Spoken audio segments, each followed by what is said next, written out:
সত্যিই কপাল বটে, এমন সৌভাগ্য কতজনের হয়। বড়লোক বাড়িতে মেয়ের বিয়ে হচ্ছে, ভাগ্যিস গায়ের রংটা ছিল, না হলে কখনো গরিব ঘরের মেয়েকে কি ওই বড়লোক বাড়ির ছেলে বিয়ে করত? বাপ তো ক্ষেত মজুরে কাজ করে। মেয়েটার যে এমন একটা গতি হচ্ছে, এটাই অনেক। বিয়ের দিন এক প্রতিবেশিনীর মুখ থেকে এমন কথাই শুনেছিল কবিতা। মেয়েটার একটা গতি হচ্ছে, তার মানে তাকে তো কেউ দয়া করছে। সারা জীবন কারোর দয়ায় বাঁচতে হবে, কিন্তু কেন? সে প্রশ্নের উত্তর কবিতা তখনও পায়নি, কারণ গরিব ঘরের মেয়েদের যে এমন প্রশ্ন করতে নেই। মেয়ে বড় হলে বাবা মায়ের একটা চিন্তাই থাকে, যে কোনো প্রকারে মেয়ের বিয়েটা দিতে হবে। তার ইচ্ছা অনিচ্ছা সাধ স্বপ্ন সেসবের মূল্য কি আর দেয়?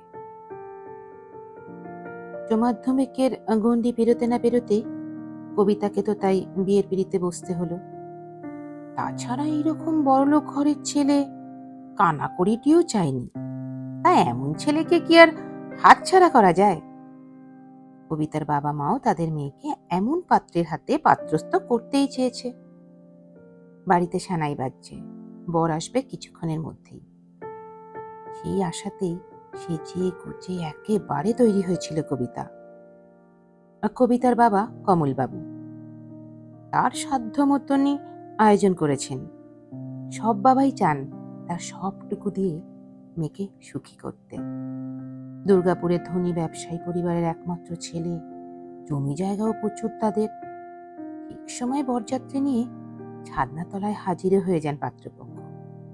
কিন্তু সেই পাত্রকে বিয়ে করতে বেঁকে বসে কবিতা। বিয়ের মণ্ডপে হঠাৎ জোর গলায় কবিতা বলে ওঠে, এ বিয়ে আমি করতে পারবো না। আকণ্ঠ মদ্যপান করে বিয়ের মণ্ডপে হাজির হয়েছেন বর। মদের নেশায় চুর হয়ে বিয়ের অনুষ্ঠানে যোগ দিতে আসেন পাত্রের বাড়ির লোক ও বন্ধুরা। শুধু তাই নয়, মত্ত অবস্থায় তারা কবিতার বাবার সঙ্গে অসভ্য আচরণ করতে থাকেন। কবিতার এমন কথায় বাড়ি ভর্তি লোকজন তখন হকচকিয়ে গেছে। অনেকেই বোঝাতে থাকে, বিয়েটা না হলে যে লগ্নভ্রষ্ট হবি।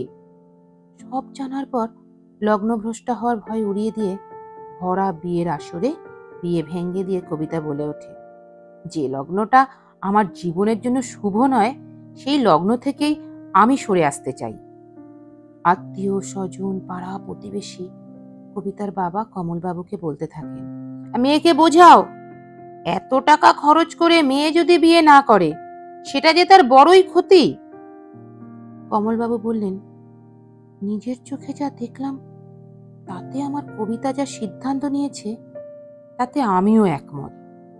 আজ হয়তো আমার সামান্য আর্থিক ক্ষতি হলো ঠিকই, জেনে শুনে নিজের মেয়ের জীবনটা নষ্ট করতে পারবো না। সেটা সারা জীবনের জন্য অনেক বড় ক্ষতি। আর এদিকে যে মেয়ে লগ্নভ্রষ্টা হলো, কাল থেকে তোকে সবাই লগ্নভ্রষ্টা বলবে, তার কি হবে? কবিতা আর চুপ করে থাকতে পারেনি।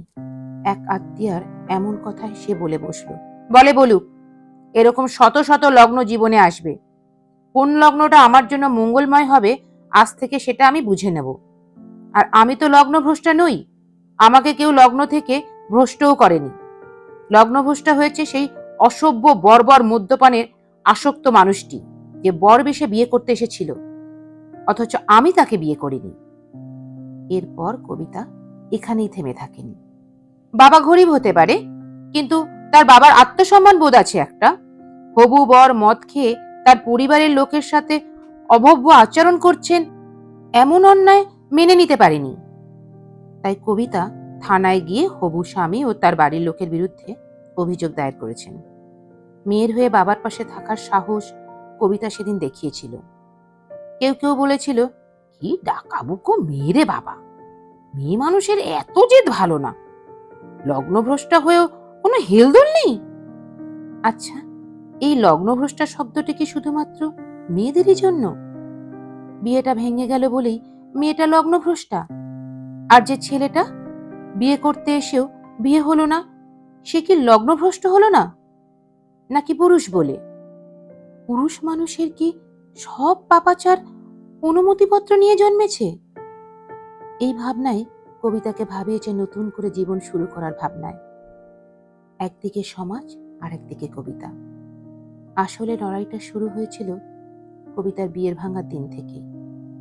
অনেক বড় চ্যালেঞ্জ তার কাছে। শুরু হয় নিজেকে গড়ার শপথ। কবিতা পড়াশোনায় মেধাবী না হলেও খেলাধুলায় সে অসম্ভব পারদর্শী। সব থেকে বড় কথা, কবিতার অসম্ভব সাহস। তাই পাড়া প্রতিবেশী আত্মীয় স্বজন সমাজ কারোর কথায় কান না দিয়ে কবিতা এগিয়ে চলেছে তার লক্ষ্যে। বাবার সহযোগিতা ছাড়া বোধহয় তার এতটা এগিয়ে যাওয়া সম্ভব হতো না। দাঁতে দাঁত চেপে লড়াইটা করেছিল সেদিন। তবে হ্যাঁ, কবিতা আজ জীবনে প্রতিষ্ঠিত।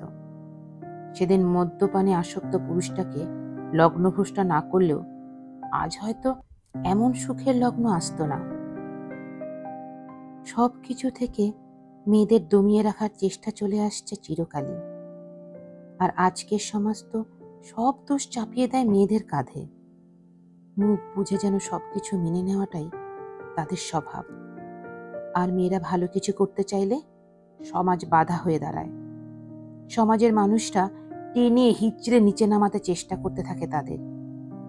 পুরুষ দ্বারাই ধর্ষিত হলো নারী, অথচ সমাজ তাকে নাম দিল ধর্ষিতা। কি অদ্ভুত ব্যাপার, তাই না? আচ্ছা, লগ্নভ্রষ্টা, ধর্ষিতা, পতিতা, নষ্ট, ডিভোর্সি, ডাইনি, কুটনি, এই শব্দগুলো বাংলা অভিধানে পুনিংল আছে কি? হয়তো নেই। বিয়ে ভেঙে গেলেই বলে তৎক্ষণাৎ কাউকে ধরে নিয়ে এসে আবার মেয়েটির বিয়ে দেওয়া হোক। এমনটা কখনোই কাম্য নয়। বিয়েটা তো কোনো উপশম নয়।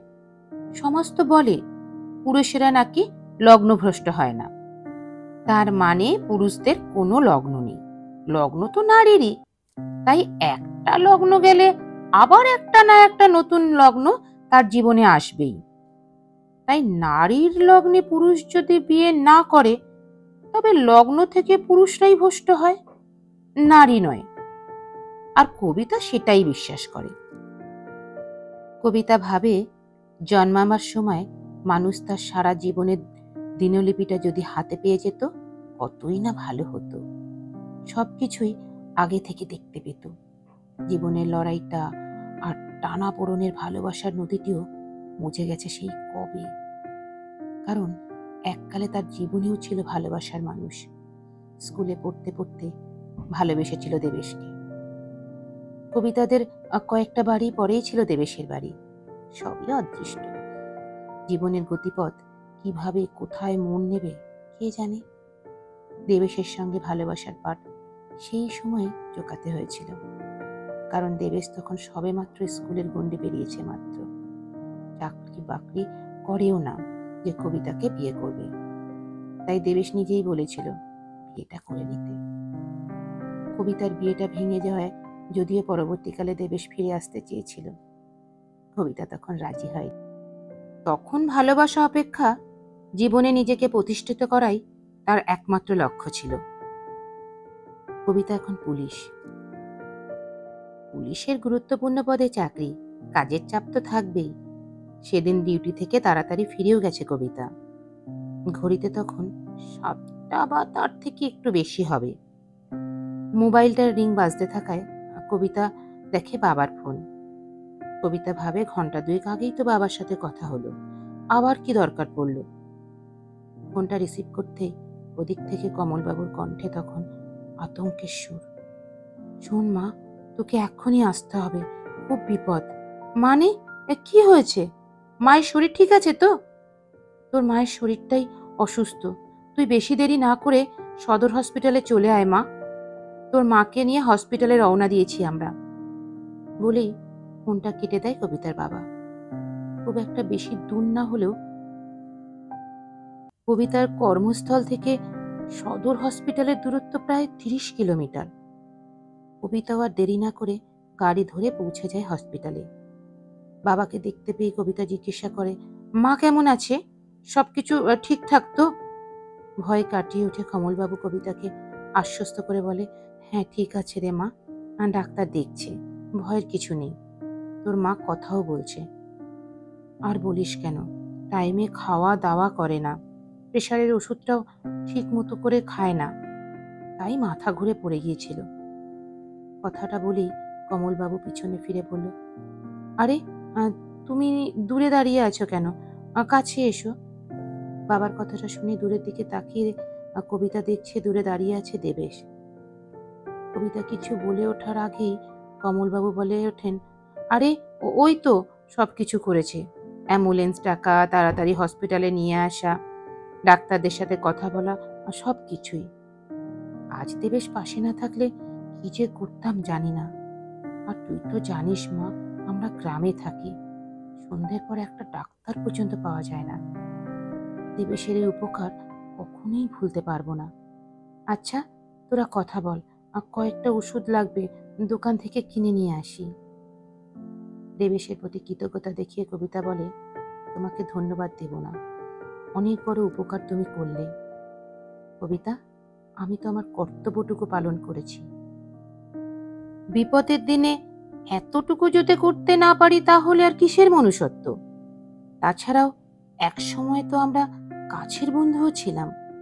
পরিস্থিতি বদলাতে পারে, কিন্তু ভেতরের সম্পর্কটা তো আর শেষ হয়ে যায়নি। ভালোবাসাটা আজও বেঁচে আছে কবিতা। কবিতা মনে মনে ভাবে, দেবেশের সবটুকু কথাই সত্যি। পরিস্থিতি অনেক সময় দূরে সরিয়ে নিয়ে গেল, মনের মধ্যে ভালোবাসা মানুষটা আজীবন থেকে যায়।